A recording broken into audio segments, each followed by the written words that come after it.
আসসালামু আলাইকুম। আমি ইমরান আলিফ। আশা করি সকলে ভালো আছেন। একটা বার্তা দেওয়ার জন্য ভিডিওটা করা। সেটা হচ্ছে যে কিছুদিনের জন্য আপনাদের থেকে একটু দূরে যাচ্ছি। আশা করি সকলে ভালো থাকবেন এবং আমার জন্য সবাই দোয়া করবেন।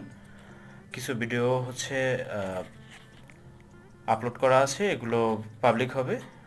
নতুন কোনো ভিডিও হয়তো বা আসবে না। আর শর্ট ভিডিও নতুন কোনো আসবে না। আহ, একটু সময় পরে গুছিয়ে নিজেকে আবার জায়গা মতো দাঁড় করে তারপর হয়তো আবার কামব্যাক করব। কিছুদিন বলতে একটু অনেক দিনের জন্যই। বলতে পারতেছি না ঠিক কবে আসা হবে, হয়তো বা না আসা পড়তে পারে। না আসা পড়লে হয়তো বা ইউটিউব থেকে চলে যাব। আর যদি আসা হয় তো দেখবেনই। যতদিন পর্যন্ত আসা হচ্ছে না, সকলে ভালো থাকবেন, আমার জন্য দোয়া করবেন, সবার জন্য দোয়া রইল। আল্লাহ হাফেজ।